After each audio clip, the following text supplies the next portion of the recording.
Faced with an enemy that even Odin and Asgard cannot withstand, Thor must embark on his most perilous and personal journey yet. One that will reunite him with Jane Foster and force him to sacrifice everything to save us all. This is my review of Thor: The Dark World.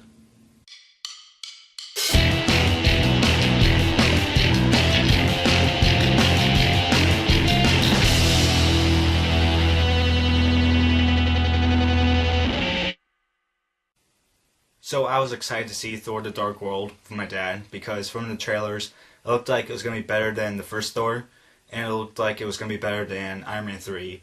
And Iron Man 3, for me anyway, left a bad taste in my mouth, and if you want to know why it left a bad taste in my mouth, then you can check out the video on my YouTube channel.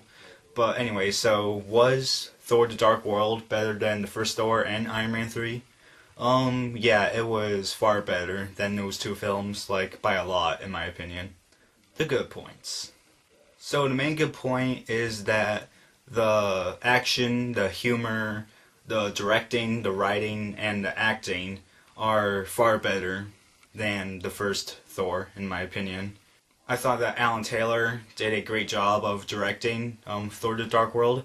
I haven't seen any of his other work. I know that he's done a few episodes of Game of Thrones, but I've never seen Game of Thrones, so I wouldn't know what those episodes directed by Taylor would be like.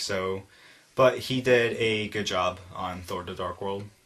I thought that the writing was good as well because whoever wrote the script did a good job of the humor and with the character development and with a few surprises that I didn't see coming.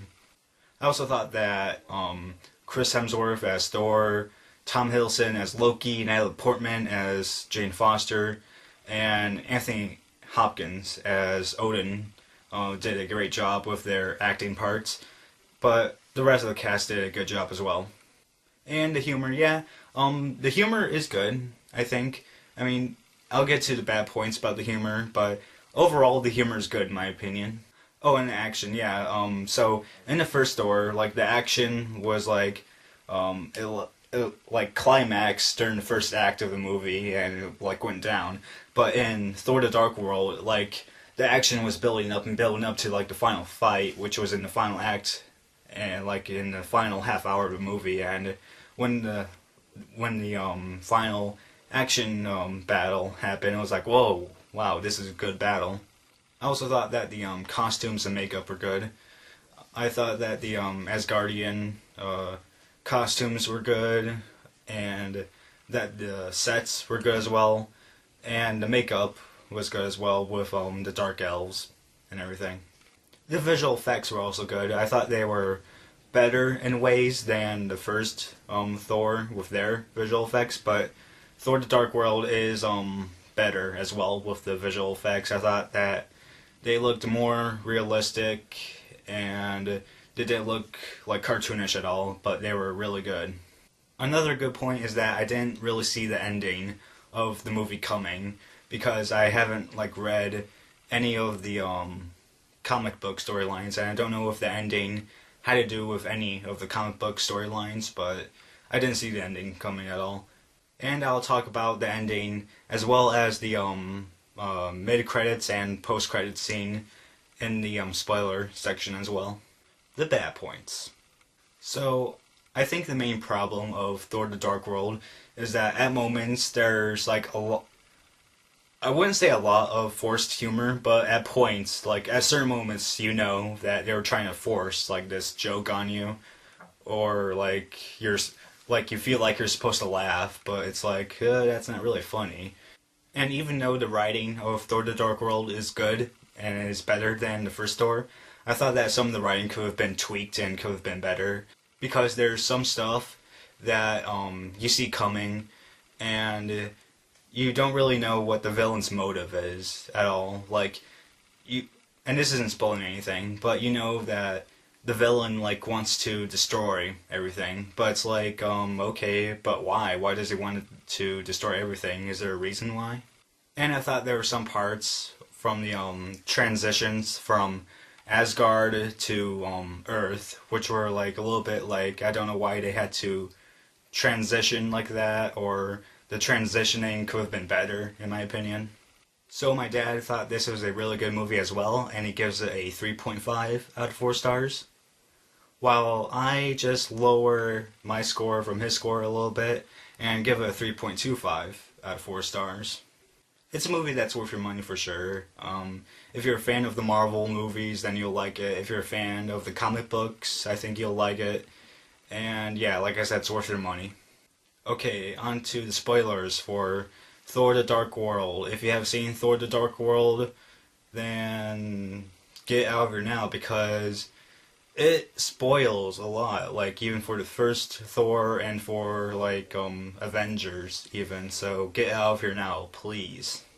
So the first thing I want to talk about is the surprise ending, in my opinion.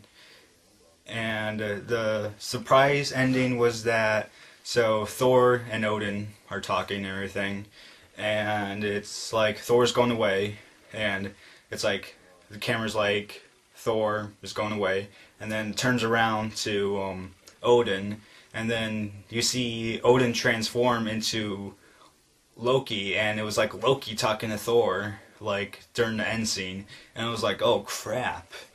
And like I knew Loki was alive because of the like the weird scene, like with that like Asgard, I mean the yeah, that like Asgard soldier, and like I saw the green glow, and I was like, oh, Loki's alive then.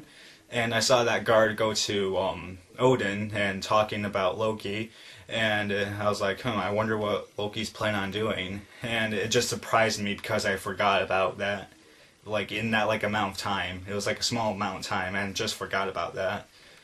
I just didn't expect that to happen.